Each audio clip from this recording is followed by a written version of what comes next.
TV, I'm Rob Pattinson. Welcome to the set of Twilight. Is this heavier, meatier material than Harry Potter, in your opinion?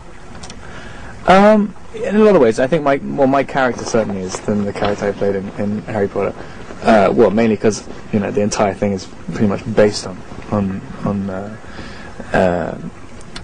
Edward's character and who he is, and I think he's very tortured and conflicted and stuff, so which is very different to what I played in Harry Potter. But I mean, it's a completely different style of book. I mean, it's first-person narrative. It's very obsessive and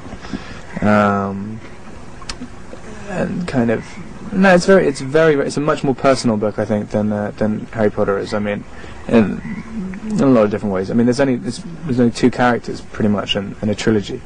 Well, I guess three. But essentially two. It's just about a love story rather than a massive adventure and an entire world. I mean, it's set as much as possible in the real world, so it's different. But at the same time, do you see any similarities between the two franchises and the way that these actors and those actors you worked with in Harry Potter are, going at the material? No, I mean, it's kind of... a lot of the stuff I was doing in Harry Potter was much more action-oriented. I mean, and the scenes I did have were just kind of... I mean, I was like a bit part in Harry Potter. I mean, it's kind of different. I mean, this is much more... I mean, we had a very extensive rehearsal period and very, I mean, the difference for me, anyway, is because the books are all written from Bella's perspective, I've had to pretty much invent the character of Edward, because he's just, in the books, he's just this enigma. I mean, almost, he's supposed to be written as the perfect guy, but it's written from Bella's perspective, who's completely madly in love with him, so you can never take anything to be a fact. It's just her opinion of him, and he seems to hate himself and everything about himself. So I mean, that's the kind of, you've got to have the comparison, you've got to have the compromise between the two to figure out who he is as much as possible. And there are very few actual facts of what he does to go on. I mean, and Bella's trying to judge him in exactly the same way, but she's also tremendously obsessed with him, which changes everything. Hearing how Hugh Laurie, Hugh Laurie from House, he has an accent, but between takes on House, he'll keep his American accent because he wants to stay in character. So people were wondering whether you, between takes, also try to keep your American accent. Yeah, I do, kind of. I mean, yeah, I guess I do. I mean, big dialogue scenes, it's just easier, just to kind of, to not keep switching between. I kind of do it by accident. I mean, I keep speaking in American, I keep forgetting that I'm speaking American accent sometimes. But the dangerous thing is that you end up forgetting what your real accent is after a while. So, yeah, so I kind of stop every now and then. It's nice. It's really strange. I've never done a job in an American accent before. Oh, how did you pick it up? You had a coach? I mean, do they have certain words that they teach you, and that's what you practice on? No, I mean, it's kind of... I mean, I just grew up watching American movies and stuff, and I kind of, learn how to act or whatever from American films and stuff. I mean... Is there any actor in particular that you're thinking of when you're trying to do the American? I don't know, it kind of... right at the beginning, when I was doing... the first couple of scenes, it kept slipping into different actors, but I think that's kind of stopped doing that. It depends. When you're doing a really dramatic scene, you start doing Al Pacino, and you're just like...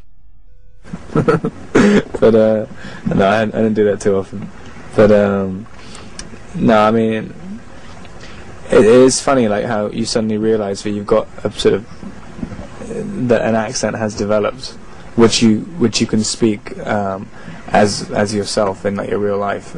Sometimes I just decide, to be an American, because I have an Oregon driver's license now and stuff, so I can just completely turn it on now. Fan questions here I wanted to ask you. What size feet do you have? They're huge. Are they? Oh. Christ. I don't know. No, I have big feet. Size 10, I think. Quite tall though. That's true. Oh man, that's another thing I can add to my list of inadequacies. Or over adequacies. I guess you had said in an interview that when you were first cast, you got a lot of hate mail, and that hate mail has since turned into, hopefully, fan mail. Can you kind of tell us the whole process from when you got cast up until now? How's the fan reception been for you? Oh yeah, no, I think it's turned around now. But I remember when I first got cast, that was quite funny. It's kind of the same reaction like I would have had though if I was a little girl. I'd just been like, what?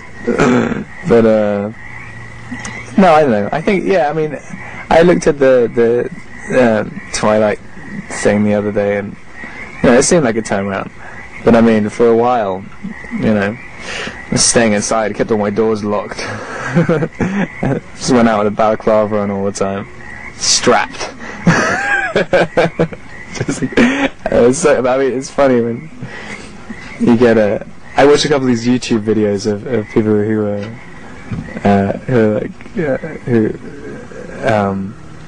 were complaining about the casting. I mean, I don't know. They should have been given parts in this movie. Fans are more obsessed than Harry Potter fans and Lord of the Rings fans and Matrix fans. I don't know why. I mean, I'm still trying to figure it out myself. But I mean, they definitely are. I mean, there's some kind of connection which people have to the book that's like kind of pretty extreme. I mean, I guess there are fans of of Harry Potter and stuff as well. But I mean, I don't know. It's just very. I guess the story is just so intimate that the people kind of think they really know the characters, so you can kind of feel the emotions and stuff. It's just a really good story, pretty much. Yeah, I mean, it's very different as well. I mean, I think that's why. I mean, it's not really written like kind of fantasy or adventure story. I mean, it's very, very personal and obsessive, longing. So I mean, it's kind of different. I guess that's why people attach themselves to it. A lot of internal monologue. Yeah, I mean, there's nothing else really like it. I mean, for that kind of market. There was a time in Oregon where one of this group of people called the Twilight Moms gave somebody her baby, just gave it to an AD or something to take onto the set, just to have it photographed. And I thought it was a joke when they did, but it wasn't a joke at all. So there's a photo of me like biting a baby's head. I thought they were just giving it to me, like just like that's a tribute to sacrifice.